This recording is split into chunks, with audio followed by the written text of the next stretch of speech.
नमस्कार दोस्तों, competitive study bye HK में आपका स्वागत है। आज हम लोग ज्वालामुखी से कुछ प्रश्न देखने वाले हैं।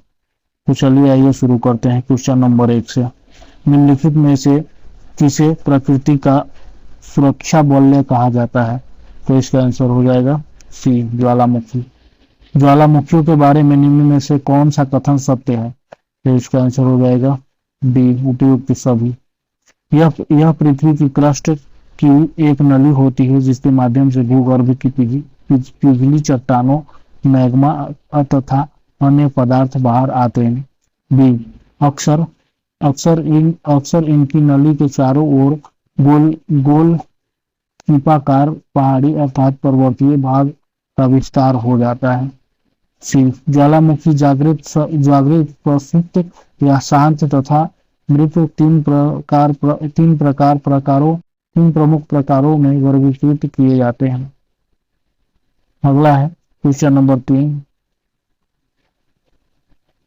निम्नलिखित में से कौन सा ज्वालामुखी के उस तीन वर्गों में शामिल नहीं है जो उनके उद्भव की आवृत्ति के आधार पर वर्गीकृत किए जाते हैं? तो इसका आंसर हो जाएगा बी, यौगिक ज्वालामुखी। किस ज्वालामुखी में अक्सर उद्गार होती रहती हैं?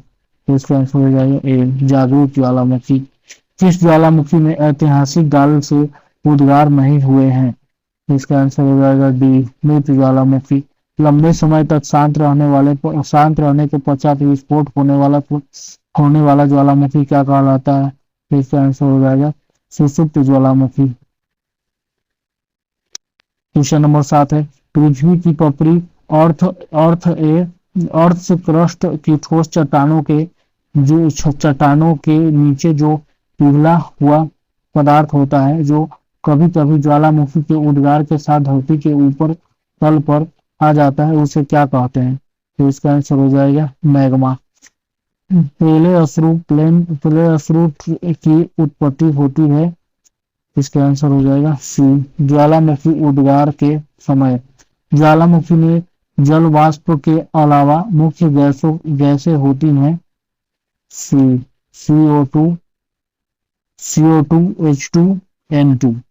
ज्वालामुखी उद्गार के फलस्वरूप प्राप्त लावा एक धरातलीय चट्टानों के टुकड़े को सम्मिलित रूप से क्या कहा जाता है? इसका आंसर हो जाएगा ए, पायरोक्लास्ट। क्वेश्चन नंबर 11, क्रेटर तथा काल्डेरा स्थलाकृतियों निम्नलिखित में से किससे संबंधित है? तो इसका आंसर हो जाएगा बी, ज्वालामुखी क्रिया से। निम्नलिखित में से कौन सी स्थलाकृति ज्वालामुखी क्रिया से संबंधित नहीं है? तो इसका आंसर हो जाएगा डी, फ्योर्ड से। क्वेश्चन नंबर 13, किस स्थलाकृति का निर्माण ज्वालामुखी क्रिया से नहीं होता है? तो इसका आंसर हो जाएगा विसर्प से। क्वेश्चन नंबर 14, डाइक क्या है? डाइक है एक ज्वालामुखी निर्मित अंतरराष्ट्रीय स्थलाकृति है, इसका आंसर बी हो जाएगा। क्वेश्चन नंबर 15, काल्डेरा संबंधित है सी से, ज्वालामुखी से। काल्डेरा संबंधित है ज्वालामुखी से। क्वेश्चन नंबर 16 है, वह कौन सा महाद्वीप है जहां एक भी ज्वालामुखी नहीं है? तो इसका आंसर हो जाएगा ए, ऑस्ट्रेलिया महाद्वीप। क्वेश्चन नंबर 17, अग्नि वलय सर्कल ऑफ फायर किसे कहा जाता है? तो इसका आंसर हो जाएगा सी, प्रशांत परिमेखला को। लैकोलिथ संबंधित है ए से, ज्वालामुखी से। पेंटपॉट के विषय में कौन सा कथन सत्य है? तो इसका आंसर हो जाएगा डी, 19 का डी, उपयुक्त सभी।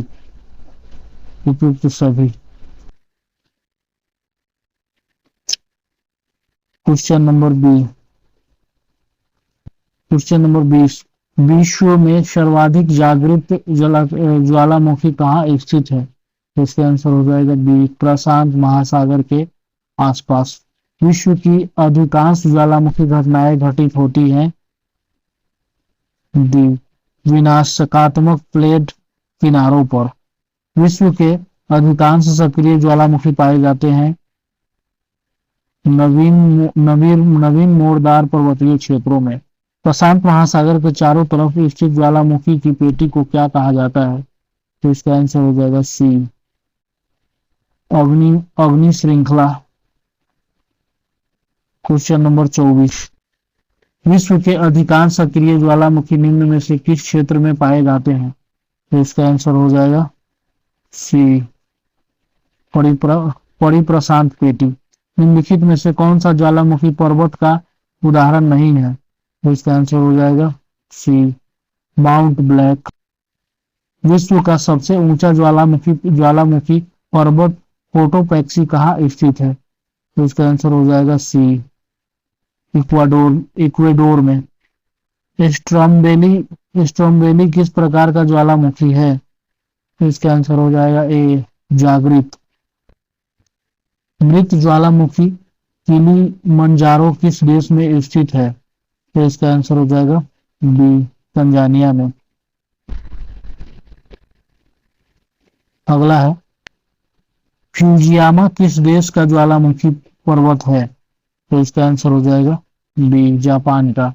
निम्नलिखित में से किसे भूमध्य सागर का लाइट हाउस कहते हैं? तो इसका आंसर हो जाएगा ए, सिसिली का ट्राम्बोली। क्वेश्चन नंबर 31, हौसा मैग्ना है एक ज्वालामुखी। एयरबस ज्वालामुखी कहाँ स्थित है? तो इसका आंसर हो जाएगा सी, आर्कटिक महाद्वीप में। क्वेश्चन नंबर 33, माउंट एटना ज्वालामुखी किस द्वीप पर स्थित है? तो इसका आंसर हो जाएगा सिसिली द्वीप पर। अगला है क्वेश्चन नंबर 34, निम्नलिखित में से कौन सा एक ज्वालामुखी पर्वत नहीं है? तो इसका आंसर हो जाएगा डी, वासजेज।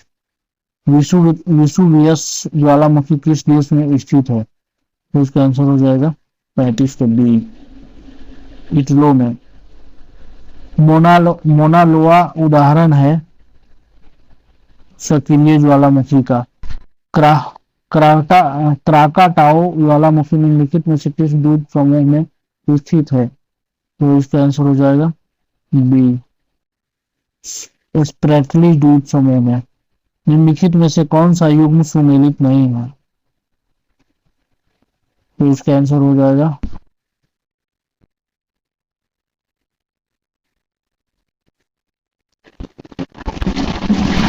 निम्नलिखित में से कौन सा युग्म सुमेलित नहीं है? तो इसका आंसर हो जाएगा डी, किसका डी, क्राकाटाओ मलेशिया सुमेलित नहीं है।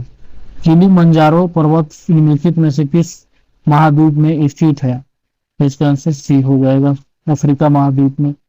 एक एल मिस्ट्री ज्वालामुखी किस देश में है? तो इसका आंसर हो जाएगा सी, पेरू में। ज्वालाखंडश्मि क्या होता है? इसका आंसर हो जाएगा ए, तप्त शैल के टुकड़े और लावा। अगला है, फिलीपींस में कौन सा ज्वालामुखी लगभग 6 शताब्दियों तक सुप्त रहने के बाद फट जाता है?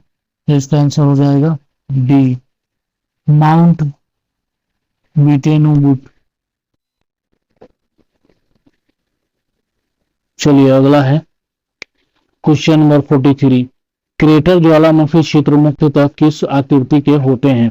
तो इसका आंसर हो जाएगा बी, कीपाकार आकृति के। निम्नलिखित में से कौन सी गैस ज्वालामुखी में उद्भेदन के समय नहीं निकलती है? तो इसका आंसर हो जाएगा 44 का ए, ऑक्सीजन।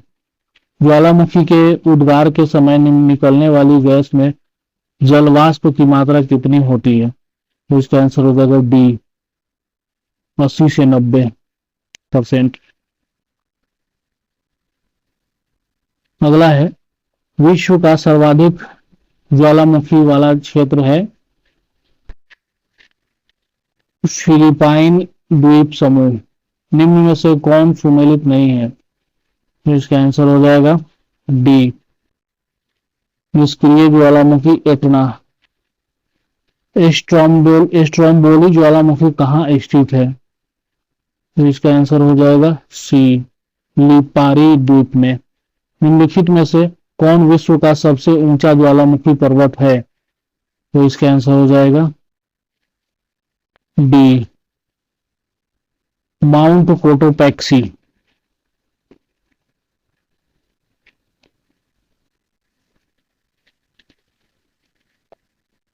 अगला है माउंट एरेबस ज्वालामुखी निम्नलिखित में से किस महाद्वीप में स्थित है? तो इसका आंसर हो जाएगा 50 का सी, अंटार्कटिका में। निम्नलिखित में से कौन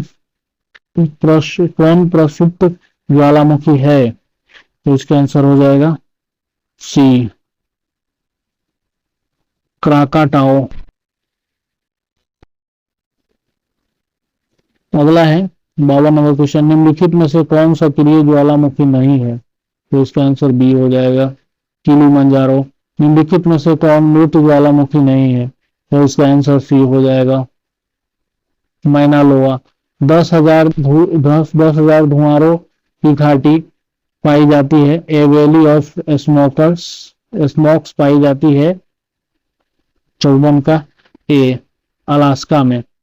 विस्फोट की तीव्रता के आधार पर ज्वालामुखियों के प्रकारों का सही आरोही क्रम है 55 का बी, ये हवाई तुल्य, स्ट्रोम्बोली तुल्य, बल्केनियन तुल्य और पिलियन तुल्य।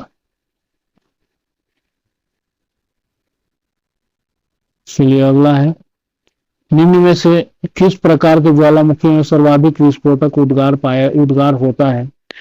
तो इसका आंसर हो जाएगा बी, पिलियन तुल्य। क्वेश्चन नंबर 57, पेले के बाल पेलेस हेयर का संबंध निम्नलिखित में से किस प्रकार के ज्वालामुखी से है? तो इसका आंसर हो जाएगा सी, हवाई तुल्य। निम्न में से किस प्रकार के ज्वालामुखी की आकृति गोभी के फूल जैसी होती है? तो इसका आंसर हो जाएगा ए, वल्केनियन तुल्य। अगला है 59, निम्नलिखित में से किस प्रकार के ज्वालामुखी पिलियन तुल्य ज्वालामुखी भी कहा जाता है? तो इसका आंसर हो जाएगा 59 का बी, विषुवियस तुल्य।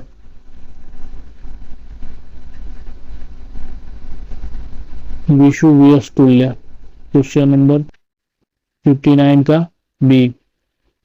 अगला है 60 नंबर क्वेश्चन, पृथ्वी की सतह के नीचे द्रवीभूत सेल कहलाता है D, magma. Ring of fire को आप निम्नलिखित में से किस महासागर से संबंध करेंगे? तो इसका आंसर हो जाएगा डी, प्रशांत महासागर से।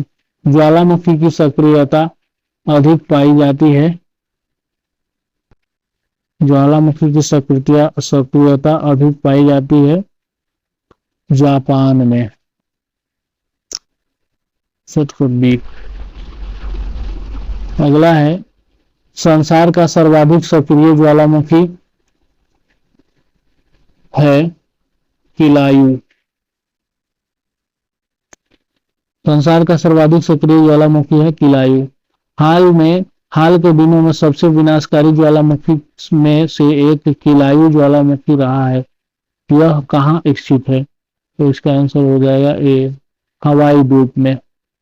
और निम्नलिखित में से कौन सा ज्वालामुखी के सबसे विस्फोटक प्रकार का उदाहरण है? तो इसका आंसर हो जाएगा सी, कोल्डेरा ज्वालामुखी। क्वेश्चन नंबर 66, ज्वालामुखी विस्फोट किस पेटी में सर्वाधिक है? तो इसका आंसर बी हो जाएगा, परिप्रशांत महासागरीय।